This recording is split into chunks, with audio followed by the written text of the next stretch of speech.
Assalamualaikum warahmatullahi wabarakatuh. Kembali lagi di channel Berita Mistis. Untuk kisah kali ini masih ada sebuah cerita dari tulisannya Untung Prasetyo. Dan untuk kisah yang akan saya bawakan kali ini masih dari kisahnya Bang Pian. Dan untuk kali ini yang berjudul Dukun Palsu. Dan sebelum kita lanjut ke ceritanya, tekan dulu tombol like video ini dan jangan lupa tekan juga tombol subscribe channel ini. Nyalakan juga lonceng notifikasinya agar tidak ketinggalan cerita-cerita lainnya dari channel ini. Dan buat teman-teman yang pengen belanja-belanja, nanti silahkan saja klik etalase yang ada di pojok kiri bawah. Atau teman-teman bisa juga klik link pembelian yang ada di kolom deskripsi. Dan seperti apa untuk kisah kali ini, langsung saja kita masuk ke ceritanya.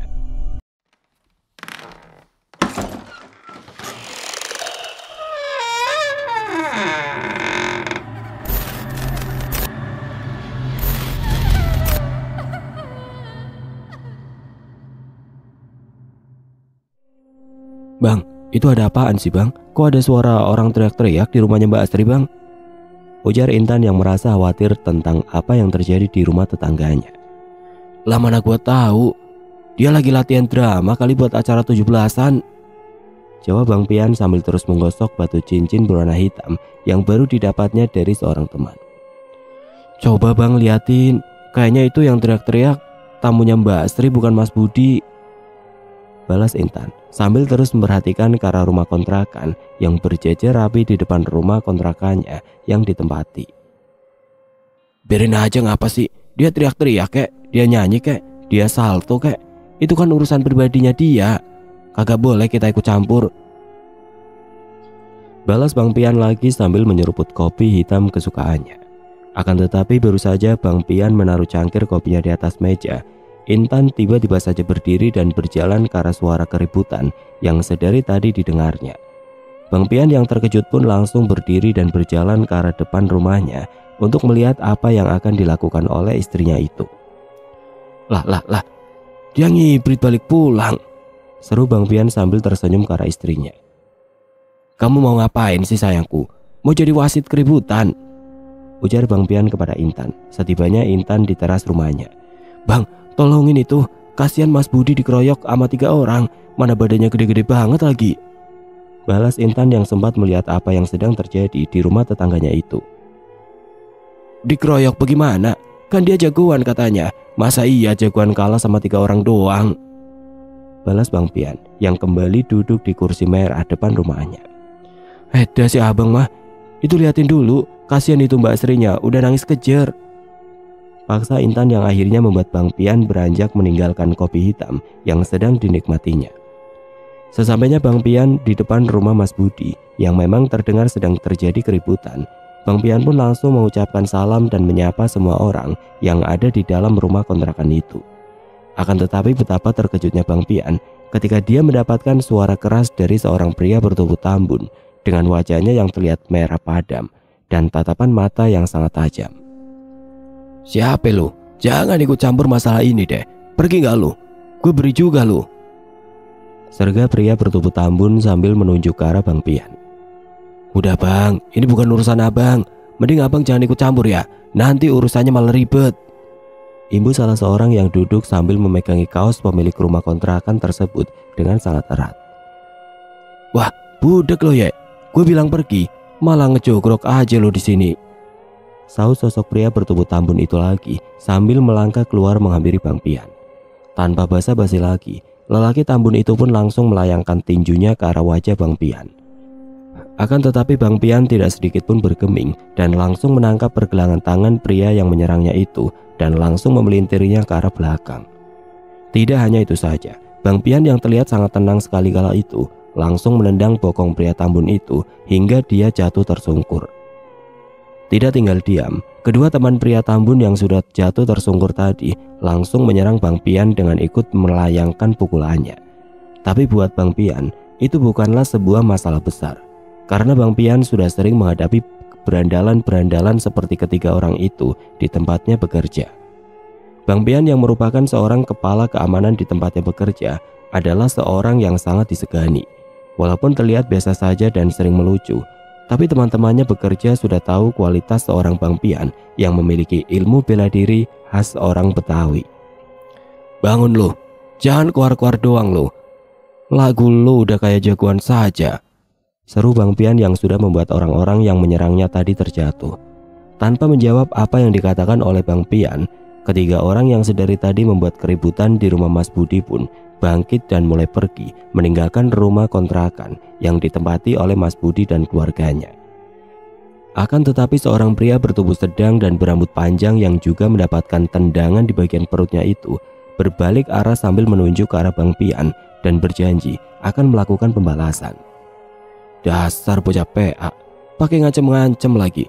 Gua tekuk jadi bonsai lu. Ucap Bang Pian sambil memandang tajam ke arah ketiga orang yang berjalan sambil menahan sakit di tubuhnya itu. Terima kasih Bang Pian, untung ada abang. Tadinya mau saya sikat semua, tapi bini saya udah nangis duluan, ujar Mas Budi yang langsung keluar dari dalam rumahnya. Gigi lo tuh disikat biar bersih, balas Bang Pian yang membuat Mas Budi tersenyum malu. Emang ngapain itu orang? Nagih utang ya? Wah enggak bang, justru temennya orang itu yang punya utang sama saya. Malah saya yang diancam dan hampir dianiaya. Jangan bohong lu. Besok-besok kalau ampe ada kejadian kayak gini lagi, gua ogah nolongin lagi. Biar kata mampus kek. Gua mending ngopi di rumah gua. Seru Bang Pian yang lagi-lagi membuat Mas Budi terdiam sambil menggaruk-garuk kepalanya. Iya bang, maaf ya. Masuk dah. Saya ceritain apa yang lagi saya alamin sekarang ini, balas Mas Budi yang langsung mengajak Bang Pian masuk ke dalam rumah kontrakannya.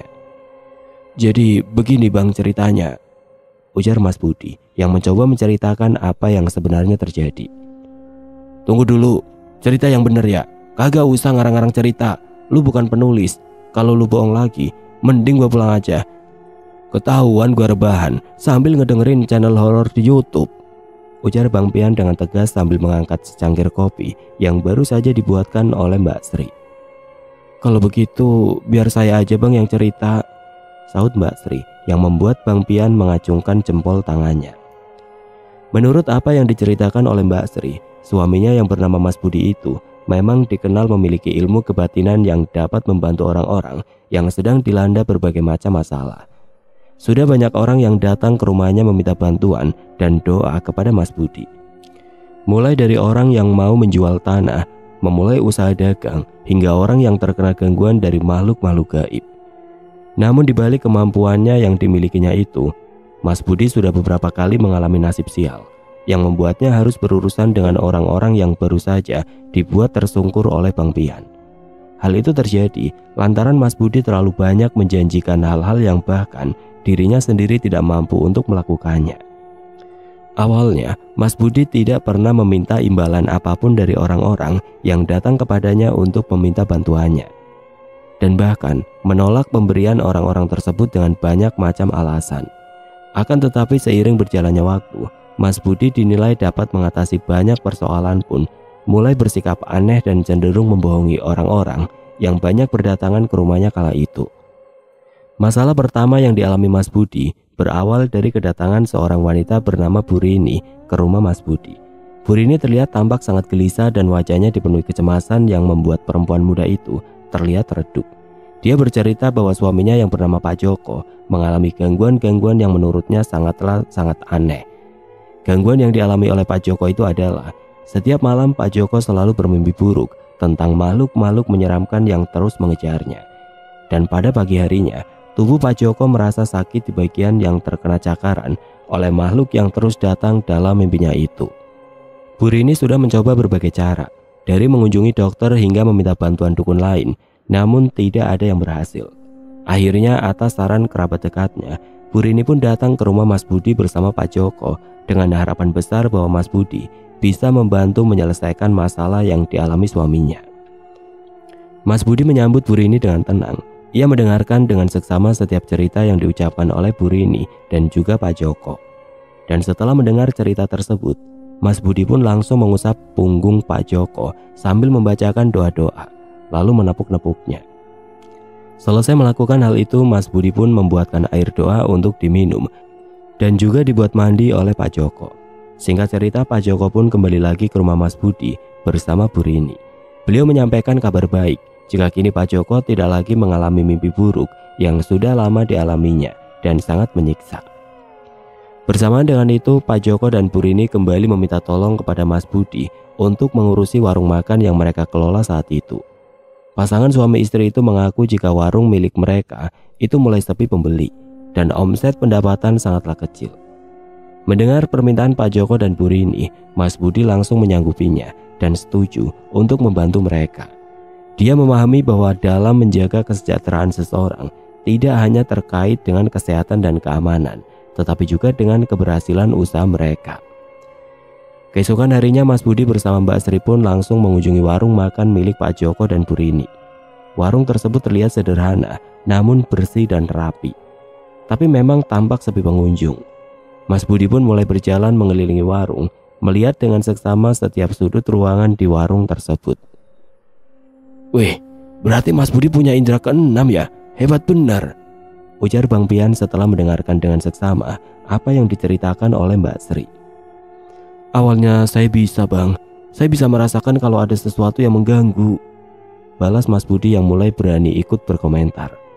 "Sesuatu apaan? Yang jelas kalau ngomong," balas Bang Pian yang membuat Mas Budi tersenyum kecil. "Makhluk halus, Bang." "Makhluk halus itu berarti sejenis tepung terigu, tepung beras, sama bedak bayi, gitu kali ya?" balas Bang Pian yang membuat Mas Budi dan Mbak Sri tertawa. "Bukan itu, Bang.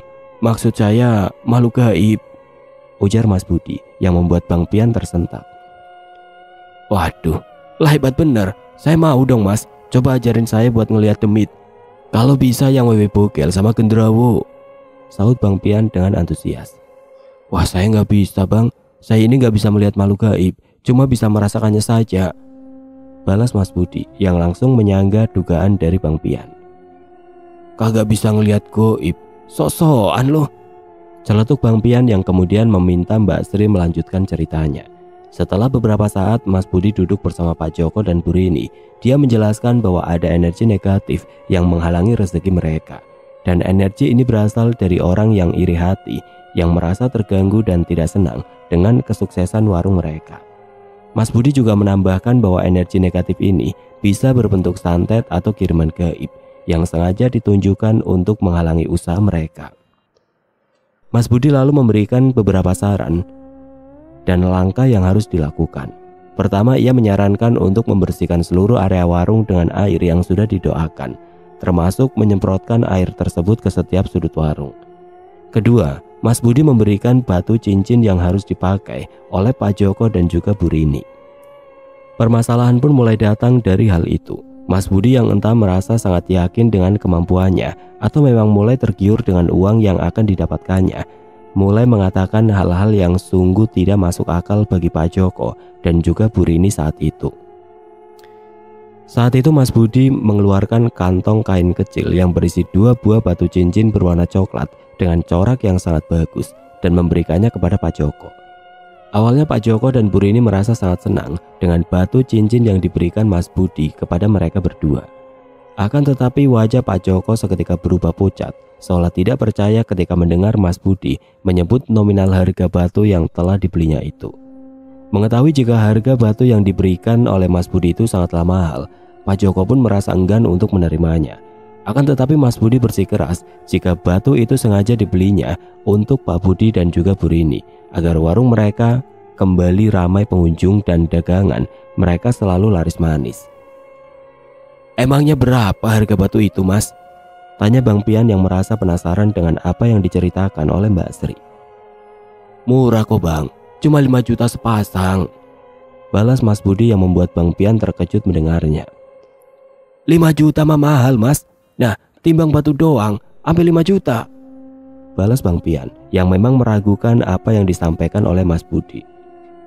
"Kalau 50.000 saya percaya dah, tapi kalau 5 juta saya mah ogah buat percaya." Ibu Bang Pian yang mulai ingin berdiri dan berpamitan untuk pulang. "Iya Bang, batu itu harganya cuma 20.000, tapi batu itu udah saya poles dan saya bentuk. Ya total habis udah 75.000. Ujar Mas Budi yang dengan jujur mengatakan berapa sebenarnya harga dari batu tersebut. "Nah begitu dong, hampir saja saya tinggal pulang," balas Bang Pian yang kembali duduk dengan tenang. Tapi saya nggak pernah minta orang itu buat membeli batu itu dengan harga segitu bang. Saya cuma bilang ke mereka kalau batu itu harganya 5 juta supaya mereka tambah yakin aja, balas Mas Budi menjelaskan. Ya tapi mau bagaimana juga, Mas Budi udah bohong. Biar gimana juga bohong itu salah mas, balas Bang Pian dengan tegas. Iya bang, saya tahu. Tapi tujuan saya supaya mereka lebih yakin, dan dengan keyakinan itu warung mereka ramai lagi bang, ujar Mas Budi yang masih bersikeras dengan argumennya. Menurut Mas Budi, selain tidak meminta uang untuk membeli batu itu, Mas Budi juga menyarankan supaya Pak Joko dan Bu Rini untuk lebih sering bersedekah dan lebih mendekatkan diri lagi kepada Allah Subhanahu wa taala. Memohon perlindungan dari berbagai macam bahaya dan juga kelancaran rezeki hanya kepada Allah yang Maha Kuasa. Tidak lupa Mas Budi juga memberikan beberapa amalan doa yang harus dibaca setiap hari sebelum membuka warung. Nah terus masalahnya di mana? Kan semuanya udah beres, tanya Bang Pian penasaran. Masalahnya Pak Joko dan Bu Rini memberikan uang sebesar 2 juta kepada kami bang, sebagai uang pengganti dari batu cincin yang mereka pakai, saud Mbak Sri menjawab pertanyaan dari Bang Pian tadi. Duitnya Mas Budi sama Mbak Sri terima, tanya Bang Pian yang langsung disambut anggukan kepala oleh keduanya. Lah terus gimana? Tanya Bang Pian lagi yang semakin penasaran. Ya karena warungnya tidak kunjung ramai dan malahan tutup. Akhirnya Bu Rini dan Pak Joko datang lagi ke sini untuk mengembalikan batu itu bang. Tapi mereka juga meminta uang mereka dikembalikan karena merasa sudah dibohongi, balas Mbak Sri dengan suara pelan. Nah kan, apa gua kata, ribet dah urusannya, seletuk Bang Pian sambil menghela nafas panjang dan menggelengkan kepalanya. Iya bang, kita nggak menyangka kalau akan seperti ini jadinya, balas Mbak Sri dengan wajah tertunduk. Tapi kan kita nggak salah bang, orang mereka yang ngasih duit itu kok. Kita beneran nggak minta, ujar Mas Budi yang masih bersikeras jika apa yang dilakukannya itu tidak menyalahi apapun. Bener mas, emang Mas Budi kagak minta. Tapi dari awal Mas Budi udah bohong. Dan apapun itu, kalau diawali dengan kebohongan, pasti akan menjadi sebuah masalah Mas Budi, ujar Bang Pian yang mencoba menjelaskan dari sudut pandang serta pemikirannya. Nah, kalau orang yang tinggal tadi mereka siapa? Tanya Bang Pian penasaran. Itu juga orang yang minta uangnya dikembalikan bang. Orang yang badannya tambun tadi yang pernah minta tolong sama Mas Budi. Dan kejadiannya hampir sama dengan kejadian Pak Joko dan Bu Rini tadi. Mas Budi ngarang lagi ya? Berapa duit harga batunya? Tanya Bang Pian dengan tegas. Saya bilang harga batunya 30 juta bang, jawab Mas Budi dengan wajah tertunduk lesu. Gua kata juga apa? Jangan ngarang cerita. Lu bukan penulis. Apa susahnya sih buat jujur? Gerutu Bang Pian yang merasa sangat kesal. Bocah gemuk tadi ngasih berapa duit mas? Tanya Bang Pian dengan tenang. 2 juta bang, jawab Mas Budi lemas. Terus masih berapa orang lagi yang minta duitnya balik? 2 orang bang, kalau di total jadi 8 juta. Ya udah, balikin dah biar urusannya kelar. Lain kali kagak usah ngarang cerita, lu bukan musisi, seru Bang Pian yang langsung berpamitan pulang kepada Mas Budi dan juga Mbak Sri. Yang nolong kebangetan bohongnya, yang ditolong kebangetan gobloknya. Percaya saja kalau cuma dikibulin, gumam Bang Pian dalam hatinya sambil terus menggelengkan kepalanya mengetahui apa yang sebenarnya terjadi kepada tetangganya itu. Sesampainya di rumah kontrakannya, Bang Pian pun langsung diberondong pertanyaan oleh Intan yang sudah lama menunggu Bang Pian pulang. Awalnya Bang Pian pun enggan menceritakan apa yang sedang dialami oleh Mas Budi dan juga Mbak Sri.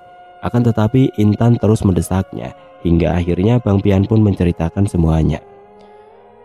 Wah enak bener, abang aja kagak pernah begitu. Tapi apa bener bang kalau Mas Budi juga punya kemampuan kayak abang? Tanya Intan yang membuat Bang Pian enggan untuk menjawabnya. Udah, nanya mulu lu kayak pembantu baru, balas Bang Pian yang membuat Intan kembali melanjutkan menonton sinetron favoritnya. Sehabis maghrib, ketika Bang Pian sedang bermain bersama anaknya di dalam kamarnya, dia dikejutkan dengan suara ketukan pintu yang sangat cepat. Merasa yakin jika yang datang adalah Mas Budi ataupun Mbak Sri, Bang Pian pun langsung meminta Intan untuk menjaga anaknya yang sedang asik bermain kala itu. Dan benar saja, malam itu Mas Budi kembali meminta tolong kepada Bang Pian karena ketiga orang yang tadi sempat dibuat Bang Pian tersungkur itu kembali datang bersama beberapa orang lainnya. Mereka tetap meminta Mas Budi untuk mengembalikan uang mereka karena saat ini mereka membutuhkan uang tersebut untuk biaya pengobatan salah satu dari keluarga orang tersebut.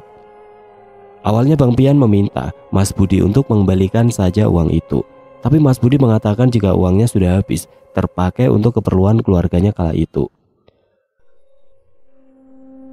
Saya mah kagak pengen ribut bang, saya datang kemari buat ngejelasin masalah yang sedang terjadi saat ini, ujar sosok lelaki parubaya yang datang bersama ketiga orang yang tadi menyerang Bang Pian.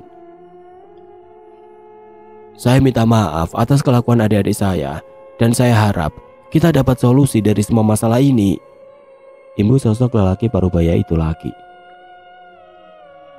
Saya sih udah paham sama jalan ceritanya pak, tapi masalahnya Mas Budi lagi kagak punya duit. Nah, yang paling penting di sini adalah Mas Budi mau mulangin itu duit nanti kalau dia udah gajian, balas Bang Pian sambil tersenyum. Lagian semuanya bukan murni kesalahan dari Mas Budi kok, kan emang Mas Budi kagak minta duit buat mahar dari apa yang dia kasih, imbu Bang Pian yang membuat Mas Budi dapat bernapas lega malam itu. Iya bang, kita tahu, kita juga yang salah. Tapi awalnya adik saya ini percaya banget sama Mas Budi. Nah, dia kan kagak enak kalau dikasih batu cuma-cuma, apalagi harga batunya katanya mahal, balas sosok lelaki parubaya yang memilih nama Pak Yusuf. Adik saya emang bego juga sih bang. Dia percaya saja kalau itu batu harganya puluhan juta, padahal batu yang itu palingan harganya 20.000 perak, imbu Pak Yusuf sambil tersenyum. Maksud kedatangan kita ke sini, pertama mau minta kejujuran dari Mas Budi. Jangan sampai ngulangin lagi perbuatan itu. Itu jatuhnya udah penipuan kok, ujar Pak Yusuf yang terus menatap tajam ke arah Mas Budi. Nah yang kedua, saya mau minta tolong nih. Saudara saya kena penyakit aneh dan perlu biaya pengobatan. Karena besok mau dibawa ke Kulon.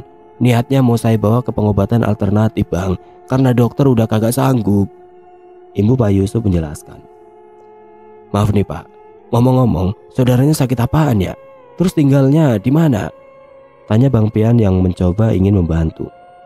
Kita tinggal deket kok bang, masih di daerah Pondok Petung sini, balas Pak Yusuf menjelaskan. Ini saya coba bantu ya pak. Sekarang biar Mas Budi nyari pinjaman dulu dah, buat ngebalikin duitnya abang ini. Nah kalau boleh nih, ini mah kalau boleh sama kalau mau ya, saya mau lihat keluarga yang sakit. Barangkali saya bisa bantu, ujar Bang Pian yang disambut baik oleh Pak Yusuf dan juga membuat Mas Budi tenang. Setelah mendapatkan solusi atas permasalahan yang terjadi, Pak Yusuf pun pulang bersama Bang Pian dan juga ketiga orang yang tadi sempat merasakan beberapa kali pukulan dan tendangan dari Bang Pian. Walaupun begitu, Bang Pian tetap meminta Mas Budi untuk mencari uang malam itu juga untuk dikembalikan kepada keluarga Pak Yusuf. Sesampainya Bang Pian di rumah adik Pak Yusuf yang bernama Bu Siti, dia langsung merasakan adanya energi hitam yang sangat kuat menyelimuti rumah tersebut. Rumah itu terasa dingin dengan aura suram, meskipun semua lampu yang berada di dalam dan luar rumah menyala dengan terang. Bang Pian yang sudah terbiasa menghadapi energi hitam dari makhluk-makhluk gaib pun merasa yakin jika Ibu Siti sedang terkena guna-guna yang sangat kuat. Keluarga Bu Siti pun terlihat sangat cemas. Mereka tampak mengkhawatirkan keadaan Bu Siti dan merasa jika Bu Siti sudah tidak dapat disembuhkan. Pak Yusuf pun menjelaskan bahwa sudah banyak orang pintar yang mereka datangi, dan salah satunya adalah Mas Budi yang merasa yakin jika batu yang diberikannya itu dapat menangkal santet dan mengusir energi gelap dari makhluk-makhluk gaib di rumah itu. Namun kondisi Bu Siti tidak juga kunjung membaik. Malahan semakin hari kondisi Bu Siti terlihat semakin memburuk dan mengaku sering mengalami mimpi buruk dan melihat bayangan-bayangan hitam di sekitar rumahnya. Setelah mendengarkan cerita Pak Yusuf, Bang Pian meminta izin untuk berkeliling rumah dan mencoba mencari sumber energi negatif tersebut. Dia memulainya dari ruang tamu, lalu ke dapur, dan akhirnya sampai di kamar Bu Siti. Di kamar itulah Bang Pian merasakan energi hitam yang paling kuat. Dia bisa merasakan aura yang sangat negatif, seolah-olah ada sesuatu yang berusaha menguasai dan melemahkan Bu Siti. Bang Pian lalu meminta seluruh keluarga untuk berkumpul di ruang tamu. Dia mengatakan jika rumah ini sudah diselimuti energi hitam yang berpusat di kamar yang ditempati oleh Bu Siti. Setelah meminta dicarikan sapu lidi aren dan 3 gelas air putih, Bang Pian pun meminta izin untuk masuk ke dalam kamar Bu Siti.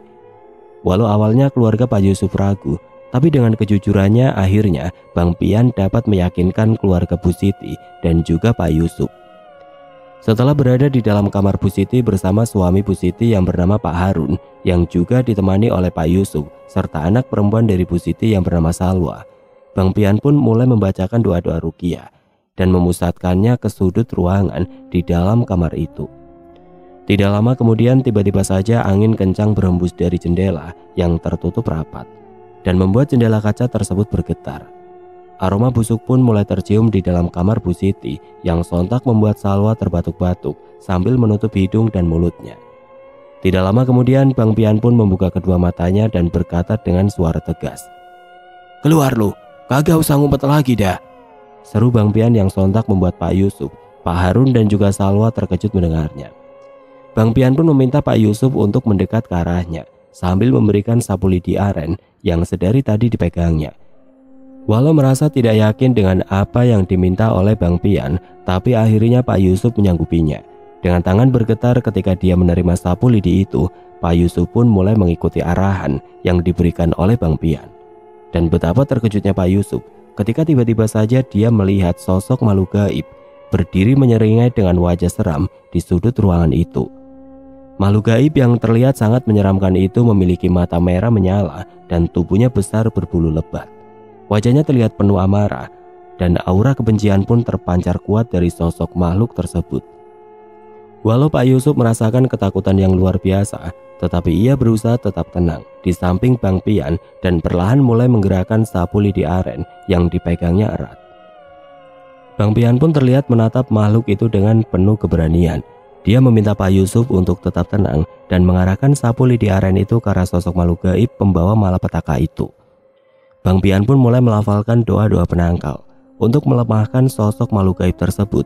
Sementara makhluk itu terus menyeringai dan mulai menggeram seolah merasakan adanya bahaya yang sedang mengincarnya.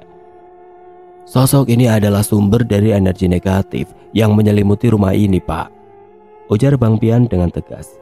"Nah, sekarang Bapak pukulin dah itu makhluk yang udah bikin adik Bapak sakit," imbu Bang Pian yang sudah mengunci energi dari sosok makhluk menyeramkan itu. Dengan sapu lidi aren di tangan, Pak Yusuf pun mulai mengarahkan sapu tersebut ke arah makhluk gaib itu sambil membacakan ayat kursi sesuai apa yang diminta oleh Bang Pian. Sapu lidi aren yang juga sudah didoakan itu mulai memendarkan cahaya putih yang membuat keberanian Pak Yusuf bertambah. Tanpa ragu lagi, Pak Yusuf pun langsung memukulkan sapu lidi aren di tangannya itu ke arah tubuh dari makhluk menyeramkan itu. Dan betapa terkejutnya Pak Yusuf ketika mendengar suara rintihan dari makhluk yang wujudnya sangat mengerikan itu. Pak Yusuf pun dibuat tertegun dan merasa tidak percaya dengan apa yang baru saja terjadi. Dia menoleh ke arah Bang Pian yang tersenyum melihat apa yang dilakukan oleh Pak Yusuf kepada sosok makhluk tersebut.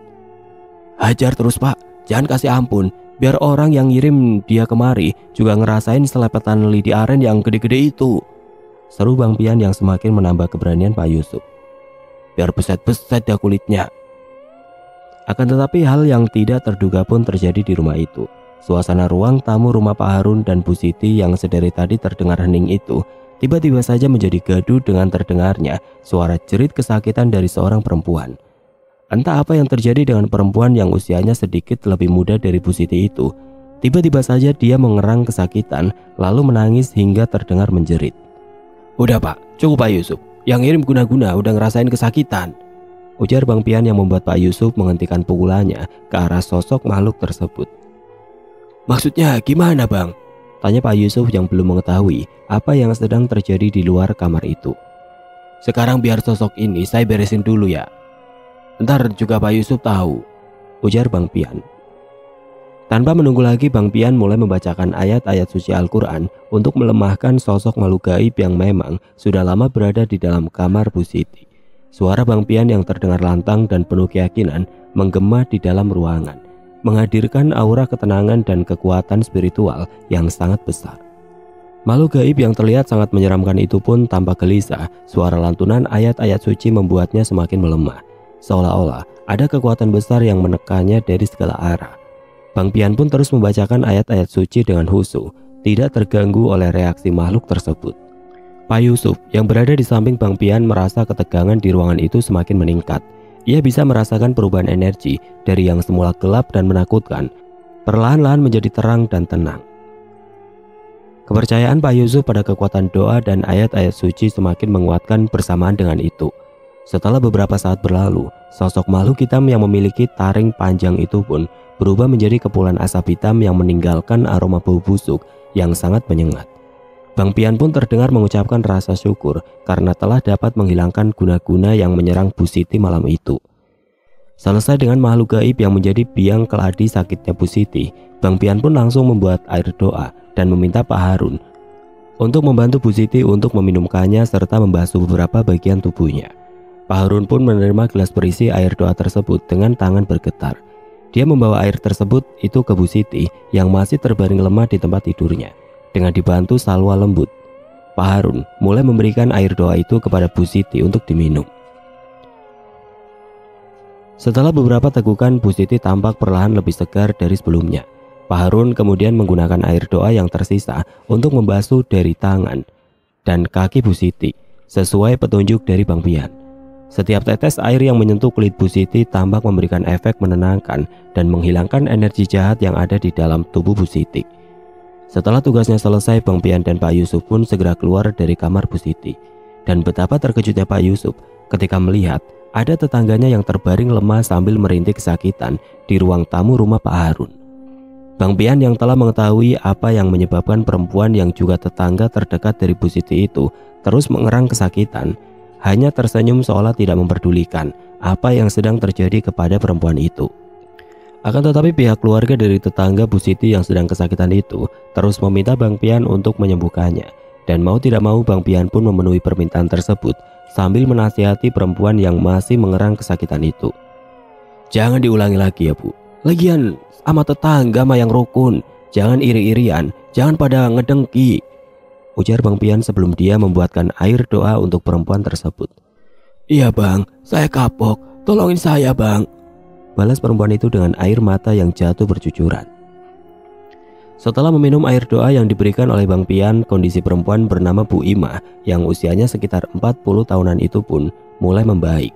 Dan setelah rasa sakit yang dideritanya menghilang, dia pun meminta kepada Pak Harun untuk melihat Bu Siti di dalam kamarnya.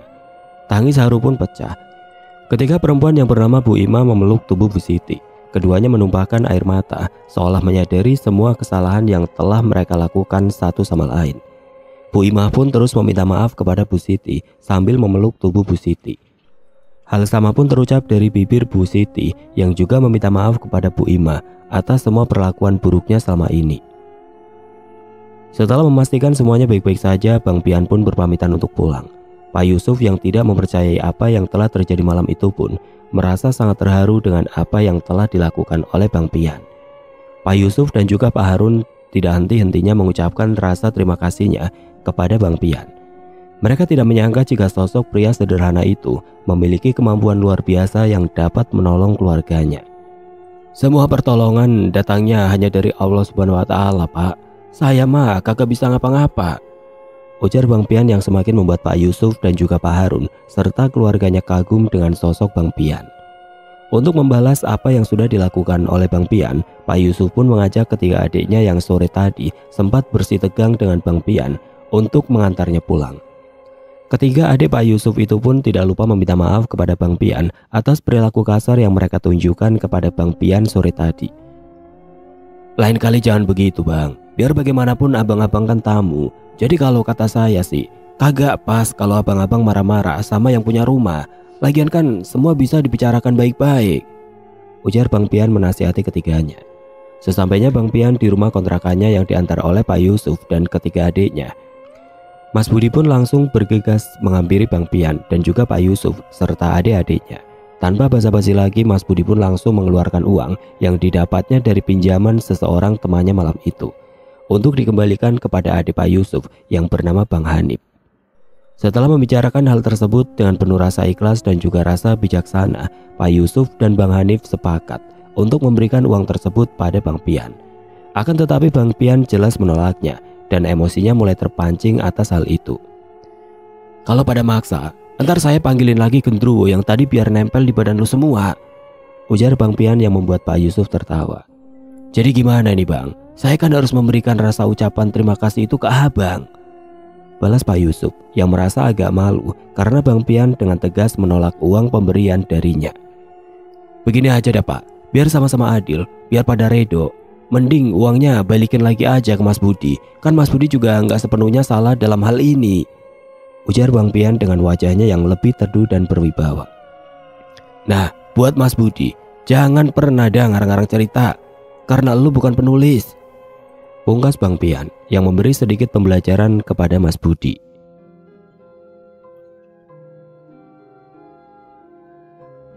Oke teman-teman, sekian untuk kisah kali ini. Bagaimana menurut kalian tentang kisah ini? Tulis komentar kalian di kolom komentar. Dan semoga apa yang sudah saya bagikan dalam kisah ini dapat dijadikan pembelajaran untuk kita semua.